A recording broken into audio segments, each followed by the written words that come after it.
enroll a user on this device, you can click and hold on the OK button until the following menu opens. From this menu, you can use it to enter in your password. First, it will use the numbers. It will be set to numbers. To scroll to a different type, you can click up.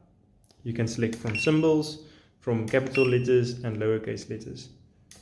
To enter in the capital letters, you can now click on the trackpad or on the keyboard where B is. You can click twice and then it will enter.